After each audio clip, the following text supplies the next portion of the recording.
And action. Finally? I think so. What is going on, everybody? And welcome back to the KellyCast, where we are breaking down Week 15 here in the NFL, giving you our previews and our predictions. Your current KellyCast champion, myself and Aaron. And, of course, this is our loser, Mike. He just loves to brag. People loves to brag. Whoa, I never meant to brag.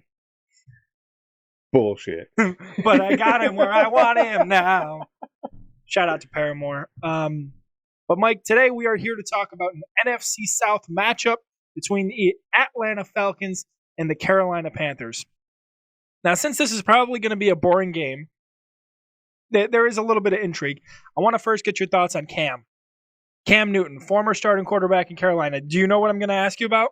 I think so. Okay.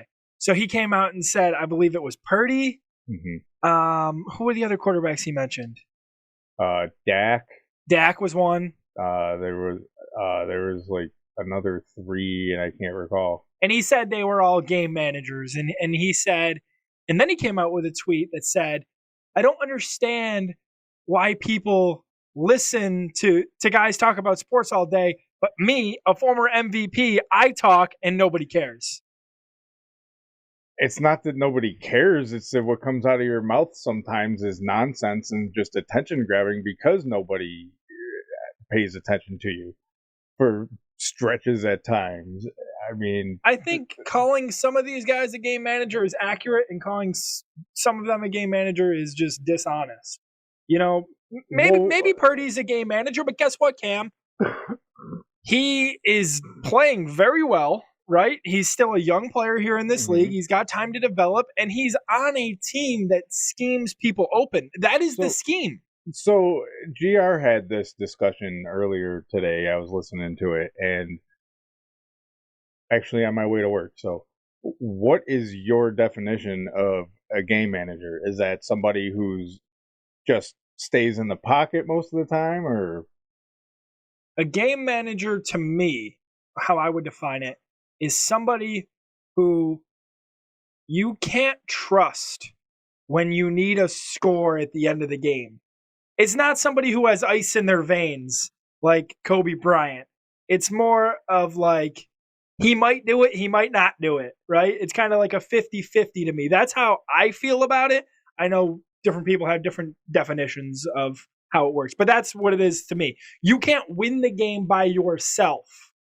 Okay, I dig that. That's the first one that I've heard like that, and I absolutely dig that. And you don't need to convince me now anymore. I like it. Sometimes I do need to convince you. I like how we're talking about a football game here, and instead of the game, we're talking about a retired former MVP. But let's get right into Falcons and Panthers. The Atlanta Falcons sit at 6-7 right now, Mike, and with a victory, depending on what happens in the other NFC South game, they can be first in the division. How do you feel about that? It's crazy. I mean, but I feel like it's almost like that every year, right? That division. Yeah, is like, I mean, whoever wins 4 games wins the division. Other than the Tom Brady years, yeah. And then you had, the Cam years where Carolina was really on top of it. So, back and forth. I think soon. There's a couple Matt Ryan years in there. There was, they were pretty good. And of course, you had Drew Brees years. Yeah. So it's kind of just gotten to this level of mediocrity, and I think soon we're going to see it turn around. But Carolina at 1-12, one of the worst teams in recent memory. Yeah. And not only one of the worst teams, Mike, but one of the worst owners. Okay, I get firing a head coach when they make, bad decisions and, when he's given time. This guy moved up in the draft, took Bryce Young, knew it was going to be, a process with him, and he gets fired halfway through the season. Now, I'm not saying whether I agree or disagree with it, but I will say this GM in Carolina does not like head coaches. He does not like when they're there for long periods of time.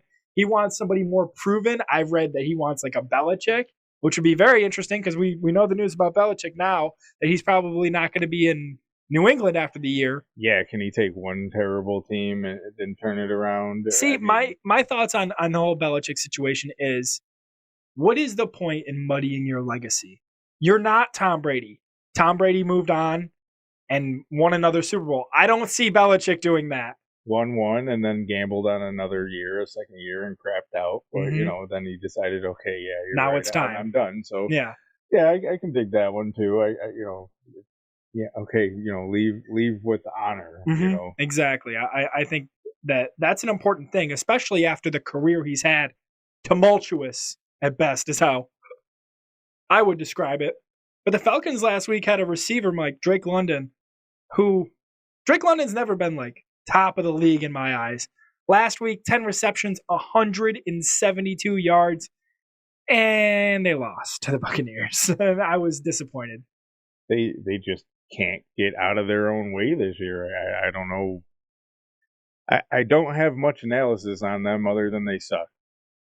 At 6 and 7, they could be worse, right? Okay, Let's be honest. Here we go. Here's a shining point. Their defense is fourth. I mean, they got a pretty decent defense. They have a really good safety back there in Jesse Bates. They have the corner. But they have a lot of work to do on offense. A lot.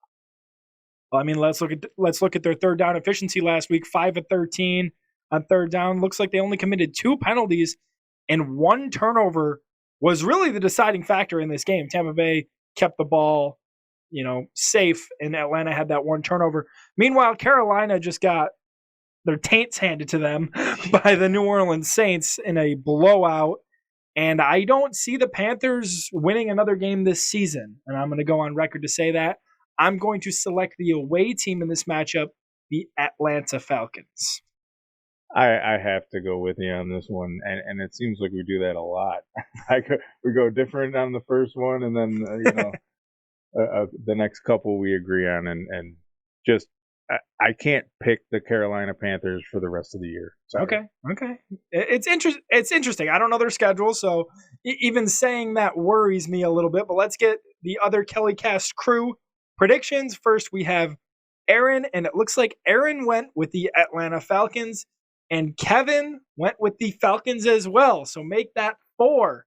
A 4-peat here on the KellyCast, the first ever 4-peat. So thanks for joining us, Kevin. We do appreciate it. We love the competition. We hope you lose. And is there anything else? We love a good foursome. So, join all the time. I dig that. They're going to like that. Guys, we want to thank you for watching this video. Please keep an eye out for all the other videos coming out on the KellyCast YouTube channel. Follow us on all socials, KellyCast on YouTube, Twitter, TikTok, and Facebook. And we will be seeing you in the next one. Adios, as Mike likes to say.